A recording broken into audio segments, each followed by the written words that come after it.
Hola, un saludo muy especial para todos, un saludo muy especial para todas. Feliz de participar en este gran evento donde vamos a hablar de muchos temas relacionados con la educación. Y dentro de todos esos temas, siguiente por favor, voy a hablar acerca o a compartir con ustedes acerca de lo que es la neurofelicidad, la evolución humana y la calidad de vida. Durante este espacio, esta media hora que vamos a compartir, vamos a tratar de dar respuesta a los siguientes temas, a los siguientes tópicos.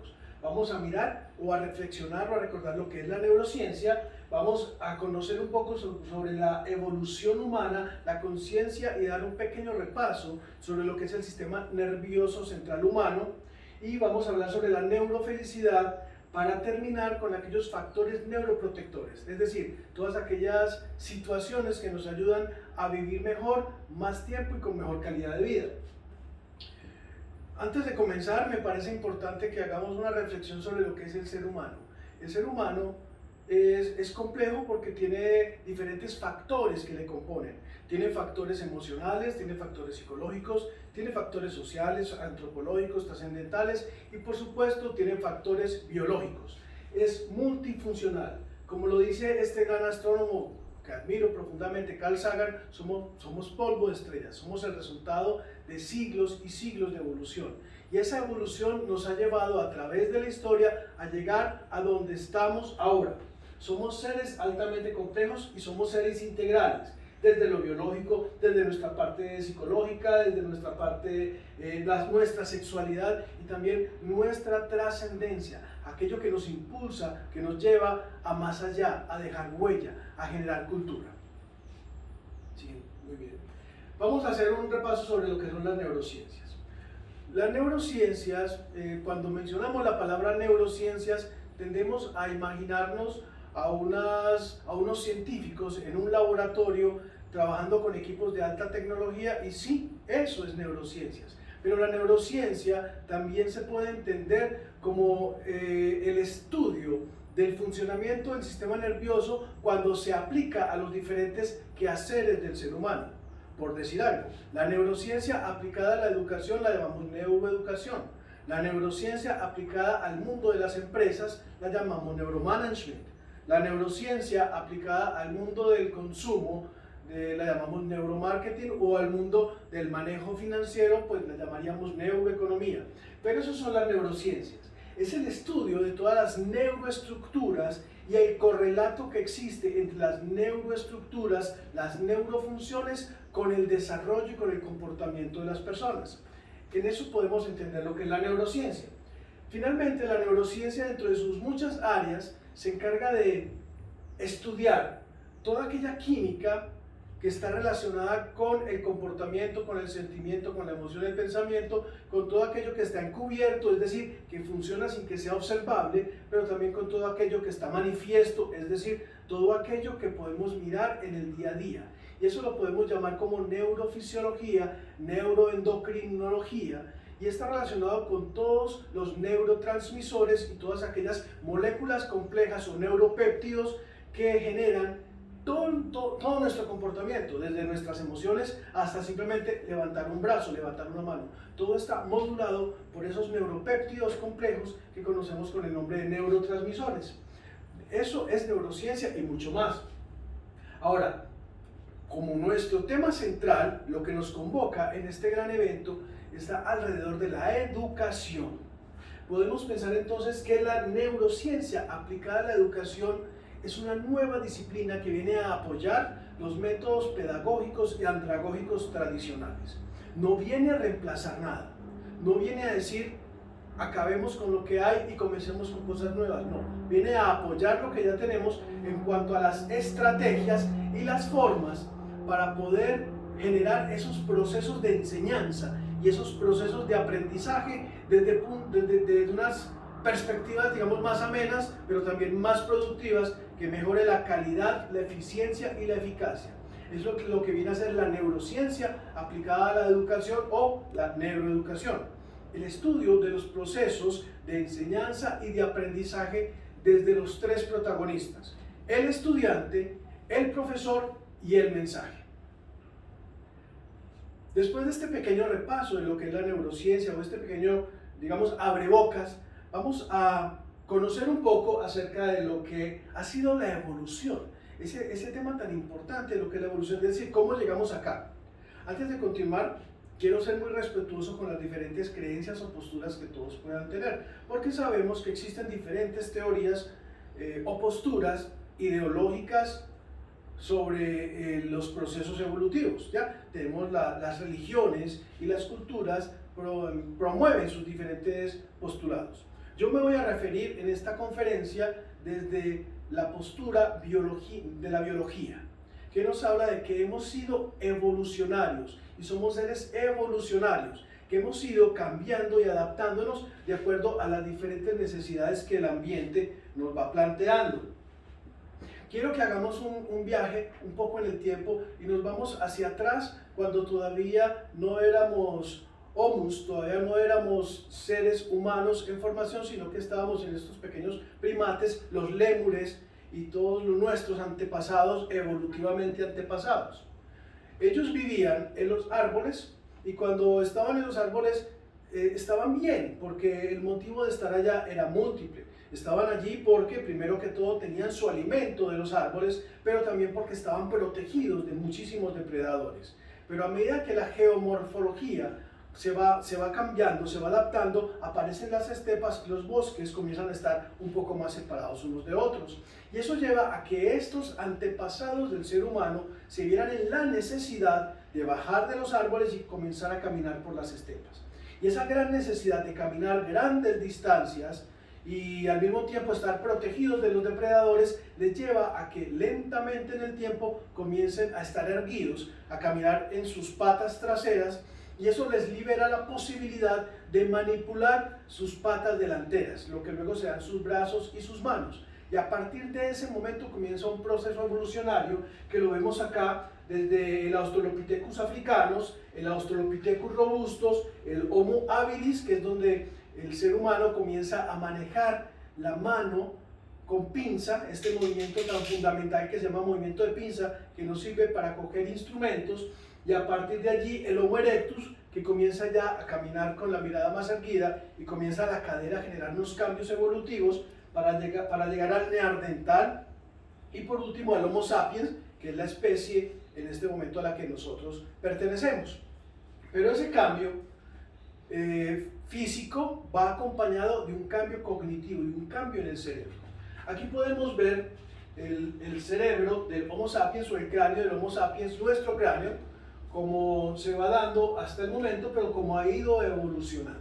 Miremos cómo la necesidad de cambiar, de adaptarnos a mundos cambiantes, va haciendo que nuestro cerebro y nuestro cráneo se vaya moldeando. Miremos estos grandes eventos, cómo sucede más o menos un poco continuando en la evolución y en la historia. Resulta que a medida que el ser humano comienza a evolucionar y el Homo habilis es capaz ya de utilizar sus manos para fabricar instrumentos, sucede algo, no sé, tal vez providencial, que es el descubrimiento del fuego. Cuando el ser humano descubre el fuego, y hago la aclaración, el fuego se descubre, no se inventa, porque no es un invento, es un descubrimiento.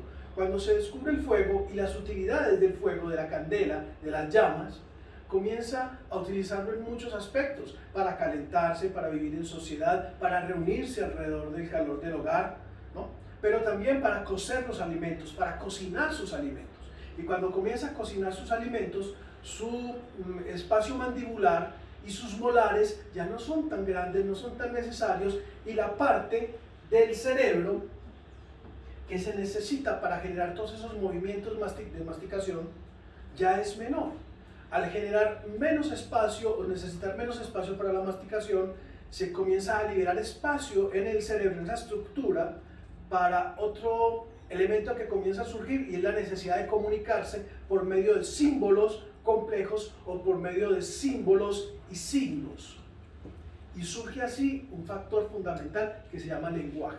El lenguaje articulado, el lenguaje simbólico y el lenguaje de significados. Y ese es el lenguaje que comienza a desarrollarse a partir de la evolución por las estepas, a partir del descubrimiento del fuego y de los cambios en los hábitos alimenticios, que nos va generando otro proceso mucho más importante, que es la toma de conciencia. La toma de conciencia. Y aquí llegamos a una pregunta bien interesante, una reflexión bien interesante. ¿Qué es la conciencia? Existen muchos postulados de lo que es la conciencia, desde lo filosófico, desde lo teológico y desde, por supuesto, lo biológico. Podemos pensar en la conciencia como aquello que nos permite a nosotros, los seres humanos, apropiarnos e interpretar de una manera más o menos cierta, más o menos real, el mundo que nos rodea. Conciencia es como la forma más o menos real o más o menos homogénea de interpretar el entorno, ¿ya? Pero para poder generar esa conciencia, tuvimos antes que haber pasado por un desarrollo del lenguaje, que el lenguaje nos lleva a la conciencia. Cuando hablamos de conciencia, tenemos que hablar del lenguaje, porque el lenguaje nos lleva a los símbolos, nos lleva a los signos. Y para poder hablar de eso, tenemos que hablar de una evolución neuroestructural. ¿Por qué surge la conciencia? La conciencia surge desde esta perspectiva por ese cambio geomorfológico, por ese cambio de los hábitos sociales y de convivencia que lleva a nuestros antepasados, a los primeros Homo sapiens, a generar vínculos sociales, y esos vínculos sociales le van dando una posibilidad de trascender y de llegar a la cultura. Y eso es básicamente lo que nos diferencia de los demás animales. No sé si en algún momento, yo tengo mascotas, precisamente aprovecho y acá me acompaña mi mascota, si en algún momento aparece, no se asusten, es mi pequeña perra, mi pequeña hijita cuadrúpeda. Pero ¿qué nos diferencia de ellos? Porque nosotros vemos a nuestras mascotas muy inteligentes, gatos, perros, cerdos, delfines. Y claro, son muy inteligentes, pero hay una sutil diferencia entre las otras especies animales y el animal humano. Y esa sutil diferencia consiste en que nosotros podemos generar cultura. Nosotros generamos cultura por ese deseo de trascender, por ese deseo de llegar más allá, por ese deseo de dejar huella. Entonces queremos permanecer en la mente de nuestros hijos, de nuestros amigos, de nuestra sociedad, y por eso construimos pirámides, construimos castillos, se hacen estatuas, escribimos libros. Es la cultura la que básicamente nos diferencia de una manera o un punto de quiebre con los demás animales. La conciencia, saber quiénes somos, reconocernos en nosotros mismos y también reconocernos en el otro con mayúscula. Eso es conciencia, reconocernos para poder trascender. Ahora bien, cuando hablamos de conducta y cuando hablamos de conducta, por ejemplo, la que se ve referida a los procesos de aprendizaje o la que se ve referida a la expresión de la felicidad, para que esa conducta, que puede ser de dos formas, hago la aclaración, existe una conducta manifiesta y existe una conducta encubierta. La conducta manifiesta es toda aquella que es observable, que podemos mirar. Cuando levantamos una mano, cuando reímos, cuando gritamos, cuando lloramos, hablamos de conducta manifiesta, pero hay otra conducta que se llama encubierta. La conducta encubierta es aquella que no podemos ver, pero que está dentro y está representada en los pensamientos, en los sentimientos, en ese mundo psíquico interno que muchos lo han determinado, Freud, Piaget, desde diferentes posturas, lo han llamado como ese mundo interior. La conducta, sea referida a procesos de aprendizaje o a la felicidad, es el resultado de unas posturas biológicas o unas relaciones biológicas que se dan entre un sistema que se llama sistema nervioso y un sistema fundamental que se llama sistema endocrino. Cuando el sistema nervioso y el sistema endocrino confluyen, generan estas conductas de las que estamos hablando. Pero por supuesto, para que ambos sistemas confluyan, debe haber una base genética que está dada por muchos factores, multifactorial. Uno de ellos, y muy importante, es la herencia, pero no el único. También hay factores genéticos medioambientales, hay epigenéticos y hay diferente multitud de factores que nos dan la base para que estos dos sistemas confluyan en la manifestación de conductas educacionales o de felicidad. De una manera general, para contextualizarnos, hablemos de lo que es el sistema nervioso. Podemos entender el sistema nervioso como ese gran sistema que ayuda a conectar nuestro mundo interno con el mundo externo. El sistema nervioso es un sistema neurocognitivo, neuroanatómico y neurofisiológico que ayuda a interactuar con los estímulos externos para que los procesemos, los interpretemos y obremos en consecuencia. Dicho de otras palabras, son las puertas y ventanas que tiene nuestro cuerpo para interactuar con el medio, con el mundo externo. Son las puertas y ventanas. Por el medio del sistema nervioso entran los estímulos, nuestro sistema nervioso los interpreta, los decodifica y responde en consecuencia de acuerdo a esos estímulos. Y existen o se clasifica en dos tipos: sistema nervioso central y sistema, que es este que está acá, y sistema nervioso periférico. El sistema nervioso central está conformado básicamente por el cerebro y la médula espinal. El cerebro a su vez tiene otras partes, otros componentes que ya miraremos, y la médula espinal es una vía de salida de ese sistema nervioso para que llegue al sistema nervioso periférico, que es el que estamos viendo acá. Tenemos sistema nervioso en todo nuestro cuerpo. El sistema nervioso llega hasta nuestras uñas, hasta la parte más lejana de nuestro cuerpo, está inervado por unos receptores, múltiples receptores, receptores de placer, receptores de dolor, receptores de calor, múltiples receptores, tanto internos, propioceptores, exteroceptores, que nos comunican con el mundo externo, reciben esos estímulos y por un proceso que se llama transducción, convierten o transforman los diferentes estímulos externos, sean estímulos electromagnéticos, electroquímicos o de lo que sea, los transforma por un proceso que se conoce como transducción, los transforma a la manera como nuestro cerebro lee la información, que es una manera electroquímica. Nuestro cerebro maneja, digamos, un código, un lenguaje que es electroquímico, diferente al código externo, que puede ser el electromagnético, por ejemplo, que es el de la luz y los colores. Entonces, el electromagnético entra por medio del sistema nervioso periférico, se genera un proceso de transducción que lo convierte en el lenguaje del cerebro, que es electroquímico, y luego el cerebro, en su sistema nervioso central, decodifica, interpreta y emite respuestas. Nuestro sistema nervioso central, el cerebro concretamente, de una manera muy general podemos pensar que está dividido en dos hemisferios, hemisferio derecho, hemisferio izquierdo. Ambos hemisferios están unidos por un cuerpo calloso que tiene una función muy importante. La función de un cuerpo calloso es generar conexión interhemisférica para poder trabajar en equipo. Nuestros hemisferios trabajan juntos, trabajan coordinados. Nuestro cerebro, de hecho, trabaja de una manera holística, integrada y coordinada.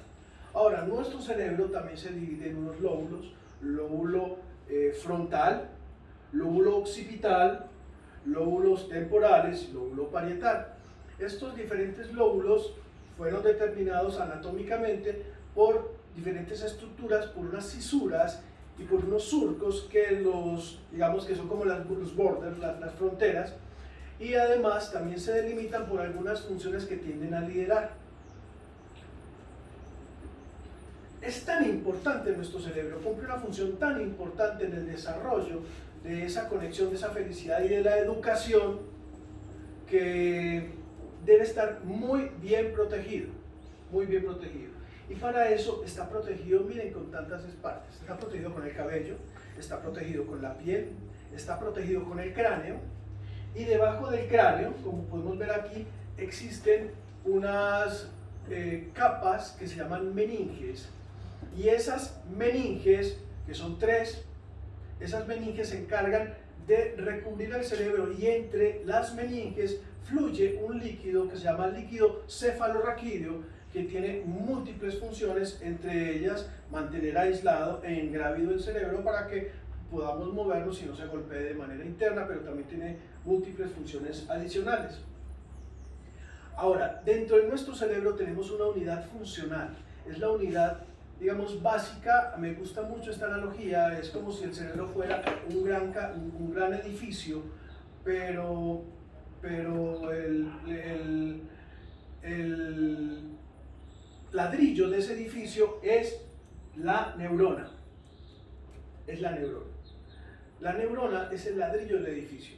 Si la neurona no está bien organizada, no es sana, entonces el edificio no va a estar bien. Si el ladrillo no es de calidad, ese edificio se cae. ¿Y por qué hago referencia a este tema de la neurona?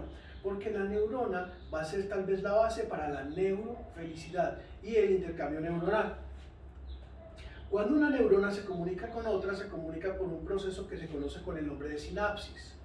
Sinapsis es el proceso por medio del cual una neurona comparte o transmite los neurotransmisores a la neurona siguiente. Entonces, ese proceso de sinapsis es fundamental. Neurona, neurotransmisor, todo lo que estamos hablando es fundamental para generar acciones de neurofelicidad. Vamos a pasar entonces vamos a darle entrada al siguiente concepto, que es el concepto de neurofelicidad. Sí, hay una pregunta que siempre se hace toda la cultura, se hace la sociedad, y es si la felicidad es una condición innata, si estamos diseñados para ser felices, o si la felicidad es una conquista. Muchos desde la filosofía dicen, por ejemplo, los antiguos griegos hablaban de la felicidad como la satisfacción de todas las necesidades, otros definían la felicidad como alcanzar las metas propuestas, otros, los hedonistas y los epicúreos, también hablaban de la felicidad como el placer en sí mismo, ¿ya? Existen muchos conceptos, muchos acercamientos a la felicidad que nos cambian y nos modifican dependiendo del momento histórico o del momento cultural. Yo voy a obviar todas esas diferentes posturas sociales y culturales y temporales para irme a lo biológico. ¿Qué es la felicidad? Podemos pensar entonces en que la felicidad es el resultado de unas funciones neuroquímicas y neuroanatómicas que están en relación a diferentes aspectos, ¿no? Por ejemplo, aspectos culturales, aspectos sociales, aspectos personales, pero también aspectos biológicos. Todos estos aspectos externos llegan a nuestro cerebro y estimulan unas determinadas estructuras que finalmente van a generar unos neuroquímicos o neuropéptidos que van a verse reflejados en esa conducta de la que hablábamos al inicio, que se llama conducta de felicidad. Cuando hablamos entonces de esas estructuras, hay una parte de nuestro cerebro que tiene una gran influencia en las emociones y la conocemos con el nombre de sistema límbico. El sistema límbico, dentro de sus muchísimas funciones, tiene la función de almacenar, administrar, codificar y trabajar con todas las emociones, con las diferentes emociones. Sistema límbico o sistema emocional se conoce por algunas otras personas. Dentro de todas las estructuras que tiene el sistema límbico tenemos el tálamo, el hipocampo, los cuerpos mamilares, los ganglios basales, en fin, diferentes estructuras, pero de todas esas hay una o hay dos estructuras que son líderes o bastante relevantes en los procesos emocionales y en los procesos de felicidad. Por ejemplo, tenemos la amígdala que tenemos en nuestro sistema límbico. La amígdala se encarga de procesar y gestionar las emociones, todas las emociones, y de una manera muy especial las emociones relacionadas con las respuestas frente al peligro, como miedo o ansiedad. También tenemos la ínsula y los ganglios basales. Todas estas estructuras están directamente relacionadas con la felicidad y las emociones. Y unidas el sistema límbico con otras estructuras del cerebro que se conocen como sistema de recompensa cerebral. El sistema de recompensa cerebral une o intercepta el sistema límbico con otras estructuras también de nuestro cerebro, como es la corteza prefrontal, que finalmente es la que toma la decisión de la felicidad. Por eso yo acostumbro decir, la felicidad es una decisión, porque si bien tenemos todas las neuroestructuras para ser felices, la decisión que está en esta parte prefrontal es de cada uno de nosotros. El circuito de recompensas, entonces, tiene unos grandes protagonistas, que es el área tegmental ventral, el núcleo accumbens, tiene la amígdala y tiene el hipocampo, que el hipocampo, entre muchas otras cosas, lo que hace es guardar las memorias emocionales, tanto las placenteras como las displacenteras. Todo esto es lo que conocemos con el nombre de circuito o sistema de recompensas. Núcleo accumbens, área tegmental ventral, las vías dopaminérgicas, amígdala, hipocampo e ínsula. Ahora, ¿qué es lo que circula por esas neuroestructuras tan importantes? Lo que circula por esas neuroestructuras tan importantes son estos neuropéptidos de los que ya les he hablado, o neurotransmisores, que son muchos, son múltiples, pero hay 4 que son fundamentales en lo que tiene que ver con la emoción y con la felicidad, que es de lo que estamos hablando. Se conocen incluso como los neurotransmisores felices. Tenemos la dopamina, tenemos la oxitocina, tenemos la serotonina y tenemos la endorfina. Ese es el cóctel de la felicidad. Incluso lo llaman los neurotransmisores, o coloquialmente hormonas felices, y hay unas que las llaman las egoístas y otras que las llaman las altruistas. Por ejemplo, las egoístas son la dopamina y la oxitocina. La dopamina y la serotonina se conocen como las egoístas porque se disparan en nuestro circuito de recompensas cuando tenemos logros personales, cuando logramos metas que nos cumplimos, que nos proponemos. Y la oxitocina y la endorfina se dispara cuando vemos que los demás están bien, cuando vemos la felicidad en los demás, cuando vemos la alegría en los demás o los logros de los demás. Entonces, miremos lo importante que es este cuarteto de neurotransmisores. 2 se disparan en felicidad y activan el circuito de recompensas cuando yo personalmente alcanzo mis metas, pero los otros 2 se disparan cuando yo veo que otras personas alcanzan las metas, y eso nos ayuda a la parte de la socialización, nos ayuda en todo ese lugar. Siguiente, por favor. Después de dar este recorrido por estas neuroestructuras relacionadas con la felicidad y con la conciencia, vamos a hablar de unos factores neuroprotectores. ¿Cuáles son esos factores o esos elementos que nos ayudan, siguiente por favor, que nos ayudan a ser cada vez más felices, a ser cada vez más neurofelices y poder alcanzar nuestras metas? Hay unos elementos que están ahí anotados y que tienen que ver como factor neuroprotector. Uno de ellos es la alimentación. ¿Ya? Es importante tener claro que la alimentación debe ser en las medidas justas y las proporciones necesarias. Cuando comemos más de lo necesario, se genera en nuestro organismo lo que se conoce con el nombre de estrés oxidativo. ¿Qué es lo que pasa con el estrés oxidativo? Comienza a oxidarse la parte interior de nuestro cuerpo y afecta la neurogénesis o el nacimiento de nuevas neuronas. Decían los viejos, los abuelos, los padres, que es importante comer y quedar con un poco de hambre, porque cuando quedamos con un poco de apetito, con un poco de hambre, entonces evitamos ese estrés oxidativo y favorecemos los mecanismos de reparación neuronal. Comer es importante, comer cosas que nos sirvan, comer cosas que nos favorezcan. Ahí estoy compartiendo con ustedes algunas fotos que tomé de unas comidas deliciosas, concretamente de México, unas fotos tomadas allá directamente. ¿Ya? Ahora, es importante que tengamos en cuenta que la alimentación, nuestro cerebro, si bien podemos comer multitud de platillos de todos los países, deliciosos todos, nuestro cerebro no se está comiendo ni una paella, ni se está comiendo unos tacos, ni se está comiendo una bandeja paisa. Nuestro cerebro está extrayendo de todos estos diferentes alimentos lo que necesita. ¿Y cuáles son los neurotransmisores más relacionados con la felicidad que ingresan a nuestro cerebro por medio de la alimentación? Tenemos la acetilcolina, la noradrenalina, la serotonina y la dopamina. ¿De dónde podemos entonces obtener cada uno de estos alimentos? Cuando hablamos de la acetilcolina, que además está relacionada con la memoria,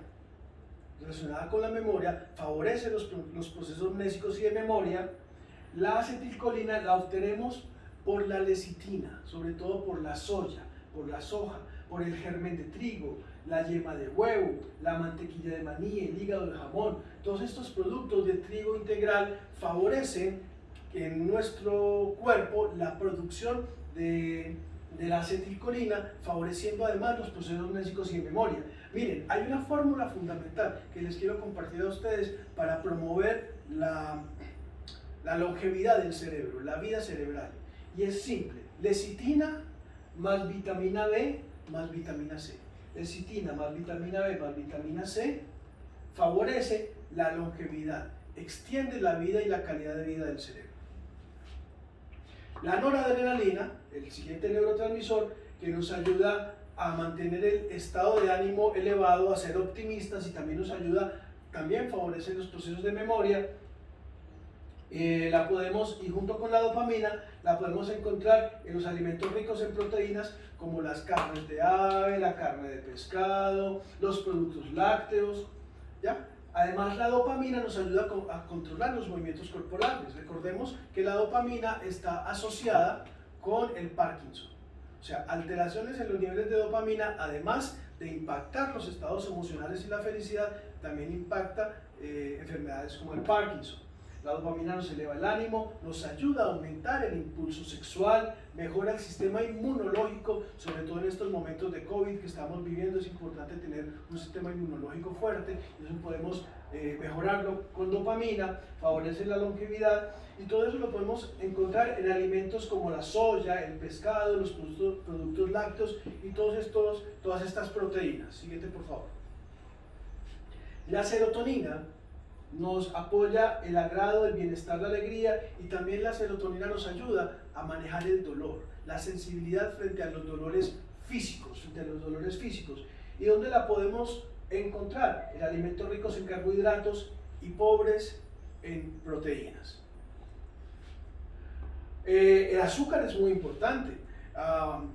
Claro, yo respeto, hay muchas posturas y obviamente hay estudiosos de la nutrición y la dieta y las dietas, pero desde el cerebro hay que aclarar: la glucosa es fundamental para el funcionamiento.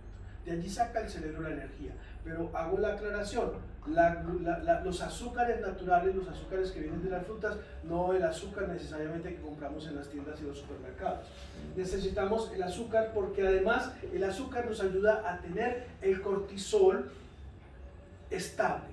El cortisol, dentro de sus múltiples funciones, tiene la función del estrés. Por ejemplo, cuando tenemos altos niveles de estrés, el cortisol se sube, y el azúcar nos ayuda a mantener el cortisol en un punto controlado. Es importante que tengamos cuidado con las grasas, ¿no? Porque las lipoproteínas de baja densidad disminuyen la elasticidad de los vasos sanguíneos, ya todos lo sabemos, y eso puede provocar o ser precursor de accidentes cerebrovasculares tipo embolias, aneurismas o este tipo pues, de situaciones.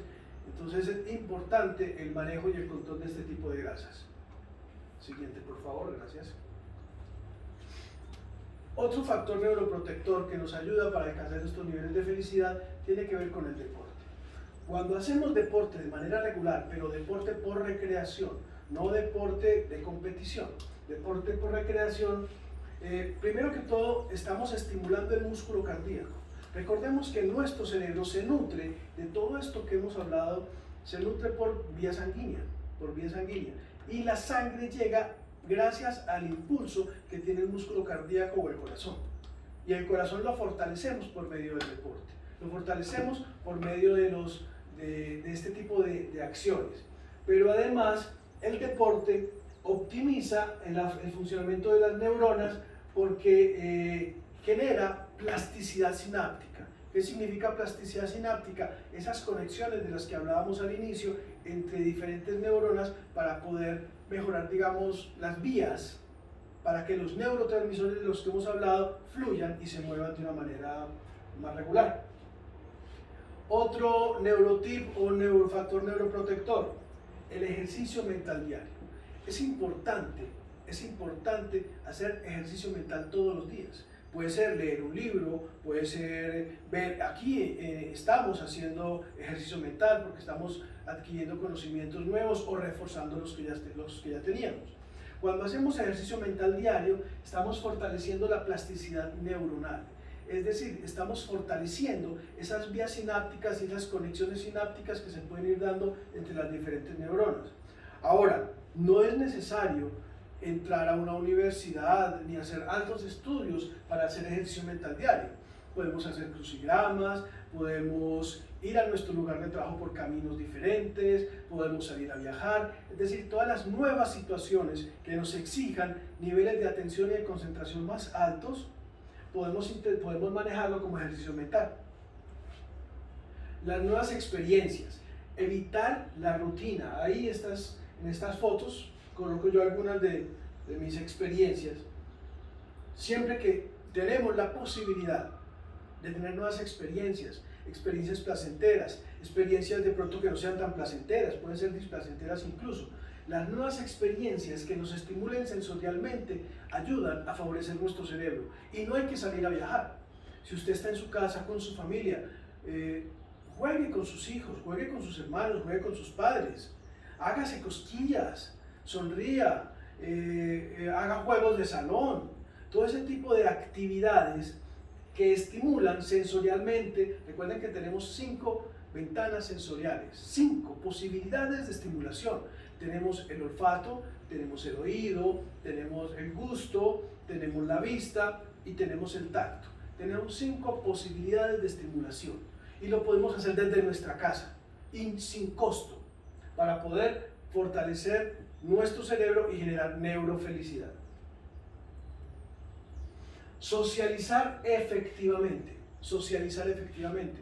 Es importante identificar quiénes nos rodean y acercarnos a estas personas que nos generan felicidad, que nos generan tranquilidad, que nos generan bienestar o nos ayudan a estar bien. Y alejarnos en lo posible de estas personas que pueden ser tóxicas para nosotros. No existen personas tóxicas, existen personas que son tóxicas para nosotros, pero puede que no lo sean para otra persona. Entonces, es mirar con quién voy a estar yo, con quién voy a compartir mi tiempo libre, con quién voy a conformar mis equipos de trabajo para poder socializar de una manera afectiva y efectiva. La respiración abdominal. Nuestro cerebro se nutre, como ya lo hemos dicho varias veces, por la sangre, o sea, por vía sanguínea llega allá, pero también por vía sanguínea llega el oxígeno. El oxígeno entra por nuestros pulmones, entra por nuestras vías respiratorias, llega a nuestros pulmones, llega a los alvéolos, por los alvéolos pasa a torrente sanguíneo y por torrente sanguíneo llega a nuestro cerebro. Solo que a veces no respiramos como debe ser. Hay que respirar profunda y lentamente, por lo menos 10 minutos al día. 10 minutos al día que usted haga respiración abdominal. Eso es, toma el aire, siente como que se infla el estómago, lo retiene unos 2-3 segundos y lo bota por la nariz. Haga eso 10 minutos al día, no tiene que estar en posición de yoga, no tiene que estar en posiciones extrañas, puede estar sentado, acostado, pero si lo hace 10 minutos al día, va a notar cómo comienza su cerebro a trabajar de una manera diferente, sus niveles de concentración, de atención, de percepción, de memoria y sus niveles de felicidad van a cambiar. Evitar el estrés crónico, ya hablamos del cortisol y lo importante que es mantenerlo controlado. Siguiente, por favor. No fumar, sobra decirlo, sabemos que cuando se fuma, dentro de los muchos problemas que tiene el fumar está la afectación del músculo cardíaco, de las venas y las arterias, y por esa manera va a afectar la irrigación cerebral, la alimentación y la oxigenación del cerebro. Dormir bien. Este es bastante importante, es muy fundamental para la neurofelicidad. Dormir bien en calidad y dormir bien en cantidad. Yo sé, aquí si estuviéramos en vivo podríamos preguntar, bueno, ¿cuánto es el tiempo necesario para dormir bien? Existen estudios que hablan que dependiendo del momento evolutivo, de la edad de la persona, se requieren estadísticamente unas horas de sueño. Mientras más pequeños somos, necesitamos más horas de sueño. A medida que nos vamos volviendo más grandes, son menos horas de sueño. Un niño recién nacido duerme 20 horas. Un niño por ahí hasta los 12-13 años puede dormir perfectamente unas 14 horas. Un adolescente puede necesitar dormir 10-12 horas. Un adulto, en promedio, entre 6 y 8 horas. Y una persona grande, un adulto mayor, puede dormir 6-5 horas. Pero esos son promedios, porque cada persona es diferente. Lo que sí es fundamental es saber que necesitamos dormir bien en calidad y cantidad, porque cuando estamos durmiendo, nuestro cerebro, en las fases REM o de sueño profundo, sucede una actividad fisiológica y neurofisiológica muy interesante, y es que la glándula pineal produce o genera melatonina, y esta melatonina es un antioxidante por excelencia, favorece todos los procesos de regeneración, además de que favorece la memoria. Cuando dormimos bien, la pineal produce melatonina y nos regeneramos. De ahí la importancia de dormir bien. Porque además, se han hecho estudios donde se relaciona el Alzheimer con la falta de sueño. No es que dormir mal, hago la aclaración, no es que dormir mal o dormir poco dé o genere Alzheimer, no. Sino que si la persona ya tiene el Alzheimer en su código y lo va a desarrollar, la falta de sueño puede exacerbar los síntomas del Alzheimer o puede hacer que tenga una aparición más temprana. La glándula pineal de la que ya habíamos hablado, siguiente por favor. Las emociones que le dan a la vida, sonreír, reírse, sonreír es fundamental.